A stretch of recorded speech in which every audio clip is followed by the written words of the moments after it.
Meski PSBB telah diterapkan sejak 15 April 2020, masih banyak warga Bekasi di wilayah Jatiwaringin yang tidak menggunakan masker dan tidak paham aturan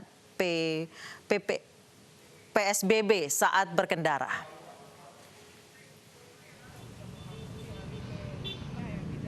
Memasuki hari ketiga PSBB di wilayah Jawa Barat termasuk Bekasi, sejumlah pengendara motor maupun mobil masih ada yang melanggar.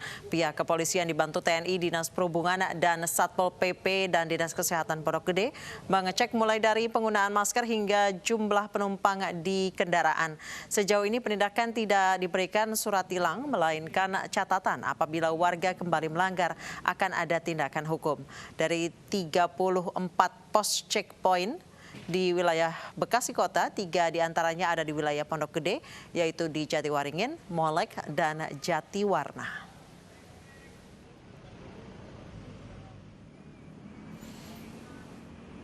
Sementara di Depok, Jawa Barat, dalam operasi PSBB, polisi memastikan pengendara baik mobil maupun motor menggunakan masker. Jika kedapatan tidak menggunakan masker, maka polisi akan berikan surat teguran kepada pengendara. Surat teguran yang berisi imbauan bagi pengendara untuk menggunakan masker. Polisi juga mengecek jumlah penumpang khususnya angkutan umum agar tidak melebihi jumlah yang ditetapkan. Hal ini mengacu pada penerapan physical distancing atau jaga jarak fisik.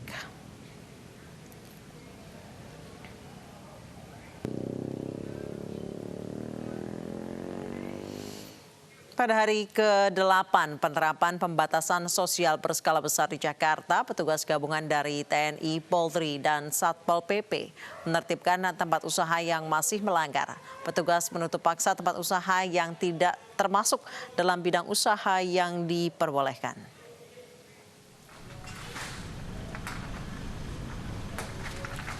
Dalam razia di kawasan Rawamangun, Jakarta Timur hari ini, petugas gabungan menutup paksa tempat usaha yang bukan menjual bahan pokok. Sebelumnya petugas hanya mengimbau, namun kali ini bertindak tegas dengan menutup dan menyegel dengan stiker. Tempat usaha yang ditutup meliputi bengkel mobil, bengkel las, dan toko pakaian. Jika pedagang masih bandel, membuka kembali setelah ditutup dan disegel, petugas akan memberi sanksi yang lebih berat lagi. Penutupan hanya sementara hingga penerapan PSBB di Jakarta selesai.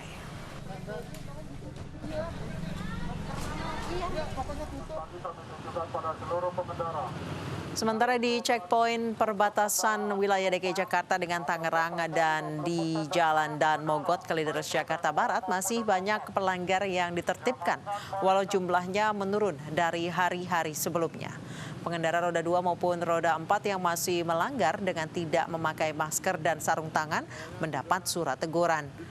Dari catatan kepolisian Satlantas Jakarta Barat, jumlah pelanggar hari ini menurun dibandingkan 2 hari sebelumnya, yakni 14 surat teguran. Berkurang dari hari pertama yang mencapai 90 dan 60 pelanggar di hari kedua.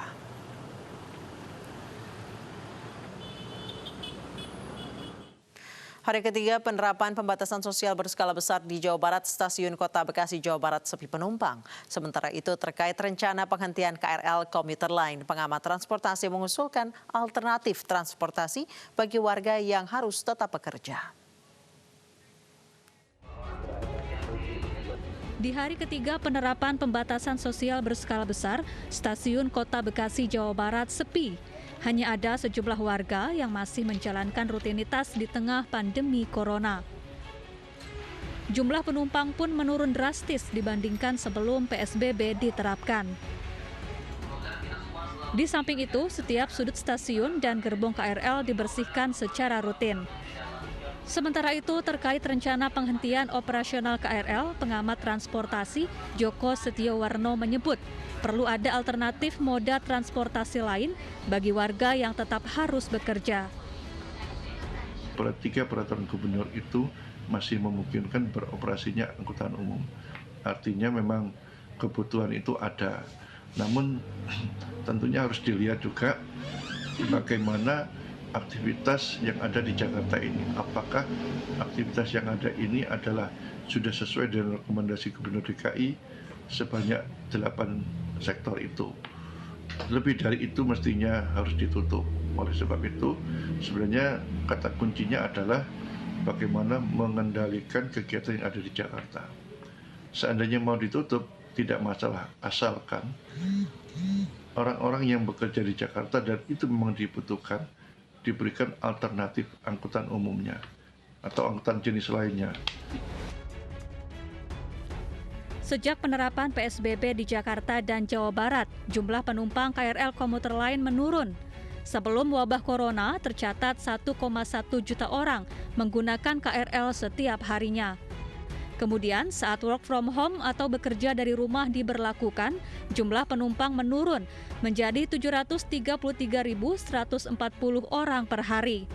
Sementara itu, sejak PSBB diterapkan, hanya ada 3.000 penumpang yang menggunakan KRL setiap hari. Tim Liputan iNews melaporkan. Terkait rencana penghentian KRL komuter lain, saat ini kami sudah terhubung dengan salah satu pengguna KRL, Agung Pri. Selamat sore, Mas Agung. Selamat sore, Mbak Anas. Baik, Mas Agung sebagai pengguna komuter lain, seperti apa tanggapan Anda ini soal rencana penghentian karena masih ada beberapa sektor pekerjaan yang masih diperbolehkan untuk beroperasi? Betul, Mbak, 8 sektor itu saya rasa sih masih bisa berjalan, tapi kalau untuk sektor lain seperti kantor-kantor biasa begitu, sebetulnya kami para pengguna KRL itu masih membutuhkan transportasi umum, begitu. Jadi seandainya walaupun ini masih dalam skala PSBB, saya rasa kami masih membutuhkan transportasi umum kok. Dan Jakarta itu sangat kompleks ya Mbak ya, mungkin beda dengan Tangerang, Bekasi atau Depok. Jakarta itu hampir ya bisa dibilang semua masyarakat tuh dipastikan masih menggunakan transportasi umum, terutama KRL. Jadi saya rasa dampaknya nanti seandainya KRL di stop, itu nggak tahu ya, nanti masyarakat mungkin banyak yang kecewa, Mbak. Demikian, Mbak. Baik, sejauh ini kalau Mas Agung sendiri sudah work from home atau masih harus commute? Sementara ini saya 2 hari sekali masuk ke kantor, cuma teman-teman yang lain itu sudah work from home, sudah bekerja di rumah. Baik, sebagai pengguna komuter lain, Mas Agung, jika memang tanggal 18 besok komuter lain akan dihentikan sementara, kalau solusi dari kantor Mas Agung sendiri seperti apa? Sebenarnya sih kantor belum ada solusi ya, seperti misalkan ada shuttle ataupun antar jemput penumpang tuh saya rasa sih antar jemput karyawan tuh masih nggak mungkin kan. Soalnya ada beberapa kantor lain juga yang malah mengiming-imingi karyawannya dengan menaikkan uang makan atau menaikkan uang transport sampai sekian rupiah gitu ya, supaya karyawannya tetap masih mau masuk kerja, masih mau ke kantor. Cuma bagi kami yang perusahaan yang tidak begitu besar, yang tidak sanggup memberi fasilitas seperti antar jemput karyawan atau menaikkan uang transportasi atau menaikkan uang makan, itu sangat kesulitan, Mbak. Baik, Mas Agung melihat selama masa PSBB di komuter lain, apakah terutama di jam-jam sibuk, di pagi hari dan di malam hari, apakah menaati aturan physical distancing ini? Sebenarnya sebagian besar pengguna KRL itu sudah berusaha untuk mentaati, Mbak ya.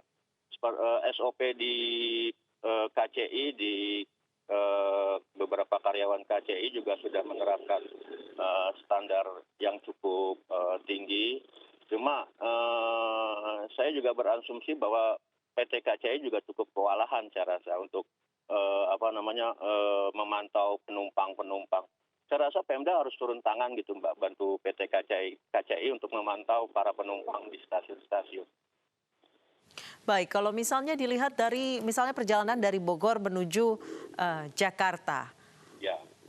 Di jam-jam sibuk, dari beberapa unggahan di media sosial, itu masih terlihat kepadatan yang luar biasa di KRL ya, padahal sudah masa PSBB ya Mas Agung ya? Ya betul, di stasiun keberangkatan mungkin kepala stasiun atau petugas-petugas itu sudah memberitahu kepada calon penumpang ya bahwa kita harus social distancing, jaga jarak, pakai masker. Tapi setelah melewati stasiun-stasiun berikut, itu pengawasan mulai berkurang atau pemberitahuan mulai tidak diindahkan penumpang.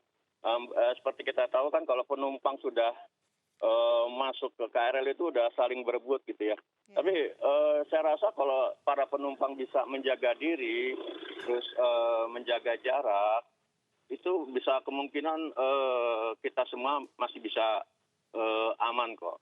Baik, kalau solusi dari Mas Agung sendiri sebagai pengguna KRL di masa PSBB ini seperti apa? Solusinya saya rasa sih ya yang paling saya ini kalau bisa sih ya Pemda itu turun tangan ke kantor-kantor yang bukan termasuk sektor yang objek vital negara ya. Itu kalau mau Pemda turun tangan untuk memberitahu kepada perusahaan-perusahaan untuk tutup atau meliburkan dulu karyawannya. Jadi mungkin penularan itu bisa sedikit berkurang, Mbak. Baik, terima kasih Mas Agung Prit telah bergabung bersama kami di News Sore. Pemirsa, Wali Kota Surabaya Tri Risma hari ini menerbitkan surat edaran antisipasi virus corona yang mewajibkan penumpang pesawat masuk Bandara Juanda untuk mandi sebelum melanjutkan perjalanan. Kewajiban tersebut juga diberikan kepada penumpang pelabuhan. Surat edaran yang dikeluarkan oleh Wali Kota Surabaya Tri Risma hari ini dibenarkan oleh Kepala Dinas Kesehatan Kota Surabaya Febria Rahmanita. Hal ini terkait banyaknya pendatang dari luar daerah Surabaya melalui Bandara Internasional Juanda dan pelabuhan di Kota Surabaya. Dalam surat edaran, setiap penumpang pesawat yang mendarat di Bandara Internasional Juanda wajib membersihkan diri dengan mandi dan mengganti baju sebelum keluar dari bandara. Banyak penularan dari luar kota, kemudian banyak yang dari luar negeri. Oleh karena itu, kenapa harus mandi, kemudian kenapa harus cuci tangan, ya supaya semua harus bersih dari virus itu. Virus itu hilang kalau kena sabun, kalau kena sampo, sehingga himbauan wali kota seperti itu. Selain ditujukan kepada otoritas Bandara Internasional Juanda, surat edaran juga telah disebar kepada otoritas pelabuhan, terminal, serta stasiun yang menjadi pintu keluar masuk kota Surabaya. Dari Surabaya, Hari Tambayong, iNews melaporkan. Pemirsa, tenaga medis adalah pejuang di garda terdepan melawan corona. Tenaga medis di RSPAD Gatot Subroto, Jakarta harus rela tidak bertemu dengan keluarga saat berjuang melawan virus corona. Namun bantuan moral berupa dukungan membuat semangat para tenaga medis terus berkobar.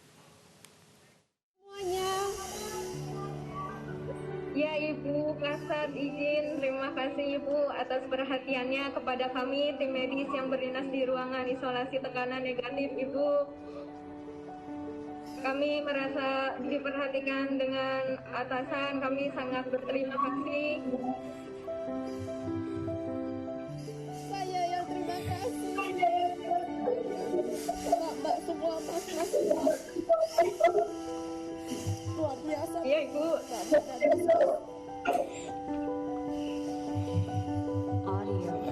Saya ingin membantu.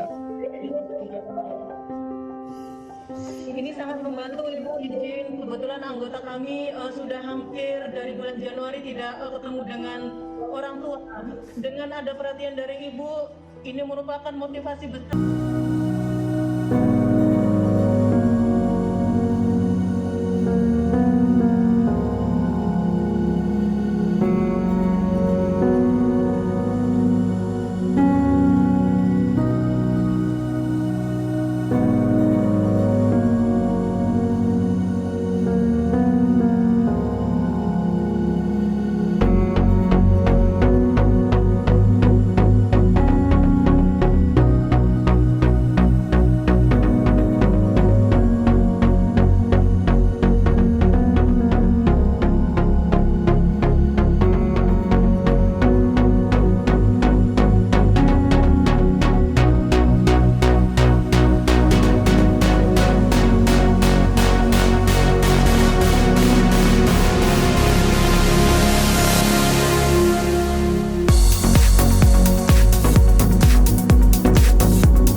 medis Rumah Sakit Karyadi Semarang, Jawa Tengah yang terpapar virus corona diisolasi. Pihak rumah sakit terus melacak riwayat kontak ke-46 tenaga medis untuk mencari kemungkinan pasien positif lain.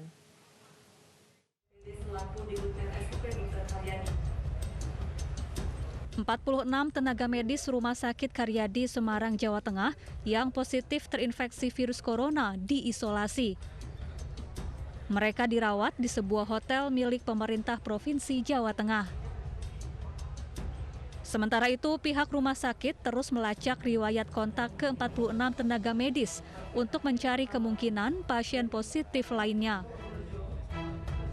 Pasca peristiwa ini, situasi di rumah sakit lebih sepi dari sebelumnya karena banyak warga yang takut untuk datang berobat. Kita sudah melakukan langkah-langkah bagaimana antisipasi supaya tidak terjadi penularan di internal rumah sakit. Karena kalau kita bicara bahwa penularan itu bisa dari dalam rumah sakit, bisa dari luar rumah sakit, bisa dari pasien, bisa dari tenaga kesehatan. Jadi memang sangat sulit untuk mengidentifikasi. Namun kami selalu manajemen rumah sakit selalu mengidentifikasi, melakukan tracer, melakukan pengkajian. Yang tujuannya adalah membuat kebijakan agar ini tidak meluas dan ini tidak terulang lagi, meminimalisasi risiko.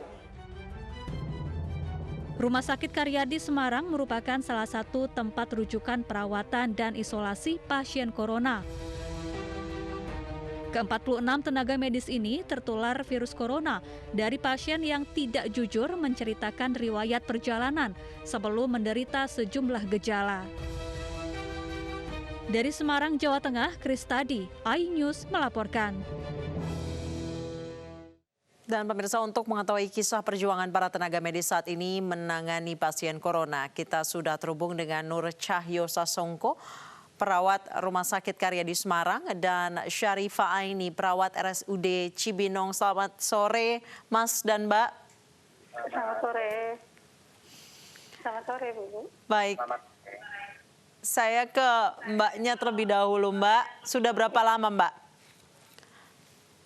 menangani pasien corona, Mbak? Saya sejak tanggal 7 Maret 2020, Bu. Nggak pulang tuh, Mbak? Dari tanggal 7. Tempat pulang, tapi beberapa teman saya sudah hampir sebulan lebih tinggal di Wisma. Baik. Di asrama di Mbaknya, belakang rumah sakit, ya. Mbak Syarifah, Iya. sudah berapa lama tidak pulang? Kalau saya masih pulang pergi, Mbak, kebetulan rumah dekat dengan rumah sakit. Tapi kalau sebagian besar di teman-teman saya di ruangan sudah tidak pulang kurang lebih 1 bulan lebih, Mbak.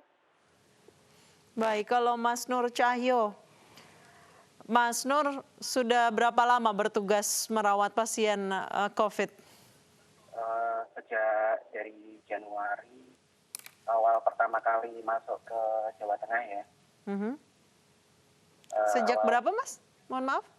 Sejak dari Januari, bulan Januari, awal pertama kali corona itu masuk di Jawa Tengah. Baik, Jadi, sejak itu juga Mas Nur Cahyo nggak pulang, Mas? Kalau saya pribadi kebetulan karena rumah juga dekat, itu jadi sering pulang ke rumah. Baik, kayak Mas Nur Cahyo, Mbak Syarifah, setiap pulang ke rumah dengan riwayat Anda setiap hari memiliki kontak langsung kepada pasien positif COVID-19. Was-was nggak sih, Mbak, Mas? Takut nggak sih pulang ke rumah? Ya, kalau saya pribadi sebenarnya rasa takut dan kecemasan itu pasti ada, dan apalagi relatif sangat tinggi sekali, ya. Di dalam benak kita, dalam hati kita tuh juga sangat takut apabila nanti suatu saat bisa menularkan kepada keluarga, apalagi istri dan anak-anak di rumah gitu. Akan tetapi dari kita sendiri kita sudah melakukan kewaspadaan standar, kemudian untuk melakukan APD, cuci tangan dengan lengkap. Insya Allah ya kita berpasrah kepada Allah, pastinya akan diberikan perlindungan seperti itu. Dan pastinya setelah habis jaga biasanya saya pribadi itu sebelum pulang ke rumah, mandi dulu di rumah sakit 3 kali, banyak 3 kali bilasan, kemudian nanti sampai rumah juga mandi lagi, baru nanti kita kumpul sama keluarga dan anak-anak seperti itu. Baik, Mas Nur Cahyo punya anak kecil kebetulan, ya? Ya, Itu pasti khawatir banget Mas untuk menyentuh anak Mas setiap hari pulang dari rumah sakit. Iya. Kalau Mbak Syarifah sendiri seperti apa? Setiap harus pulang ke rumah? Setiap pulang ke rumah? Iya, betul. Jadi sama seperti Mas Nur Cahya tadi, saya kalau sebelum pulang, kebetulan saya dinas di ruang isolasi khusus COVID. Sebelum pulang saya harus mandi dulu, mandi, ganti baju, setelah itu baru pulang ke rumah, sampai rumah mandi lagi. Setelah mandi, ganti baju lagi, baru saya berani pegang anak saya. Kebetulan di rumah juga saya punya anak kecil baru umur 4 tahun. Jadi saya agak-agak was-was kalau misalnya pulang takut membawa virus dari rumah sakit. Jadi takut menularkan ke suami atau anak saya di rumah. Jadi memang kita harus menerapkan standar kewaspadaan nasional untuk infeksinya ya. Jadi kita harus menggunakan APD, jangan lupa cuci tangan, jaga selalu kebersihan di rumah sakit agar kita semua terhindar dari resiko penularan infeksi virus COVID tadi. Baik, Mbak Syarifah dan Mas Nur Cahyo ini sama-sama punya anak kecil. Namun saya ingin nanya ke Mbak Syarifah. Mbak Syarifah, tadi Anda mengatakan bahwa rumah Anda dekat begitu juga dengan Mas Nur Cahyo. Lebih berat pulang atau memutuskan untuk tinggal di mes yang telah disediakan? Sebenarnya kalau untuk lebih berat untuk pulang sebenarnya. Karena khawatir juga kalau misalnya tadi pulang membawa virus dari rumah sakit.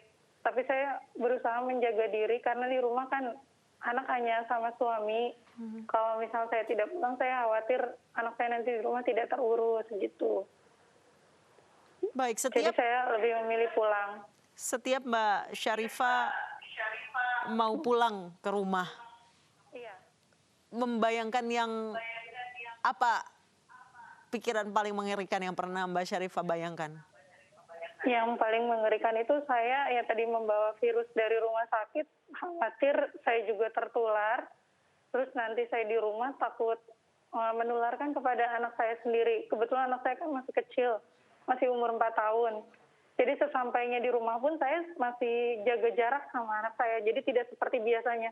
Datang langsung bisa peluk, bisa bermain, tapi saya lebih jaga jarak, maksudnya lebih banyak sama ayahnya daripada sama saya sendiri. Jadi saya sampai di rumah pun saya masih membatasi jarak dengan anak saya gitu. Jadi gimana begitu beratnya saya yang setiap hari begitu dekat dengan anak, tidur sama anak, tapi sekarang saya harus membatasi jarak sama anak saya sendiri. Jadi itu begitu berat banget rasanya gitu Mbak.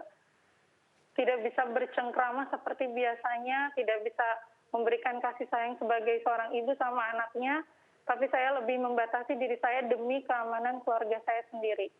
Anak Anda pernah komplain atau protes, Mama kok berubah dan lain sebagainya, pernah Mbak? Sempat, karena saya semenjak COVID ini memang saya sudah jarang diantar sama suami, jarang dijemput sama anak. Jadi anak sempat bilang, Mama kok nggak mau main sama saya lagi, kenapa nggak mau dijemput saya lagi gitu. Jadi sempat bertanya-tanya. Sedih Mbak Syarifah mendengar itu dari anak? Sedih banget Mbak, sedih banget. Karena kita biasa tiap hari bersama kemana-mana gitu. Karena kebetulan baru satu anak saya masih kecil, kemana-mana biasa bersama, sekarang jadi harus jaga jarak otomatis gitu, nggak boleh dekat-dekat. Baik, saya mau mengajukan pertanyaan yang sama ke Mas Nur Cahyo, tapi kita harus jeda iklan terlebih dahulu. Mbak Syarifah, Mas Nur Cahyo, tahan dulu sambungannya, jangan ditutup dulu sambungan video call-nya. Kami akan kembali usai jeda, tetap bersama kami di iNews Sore.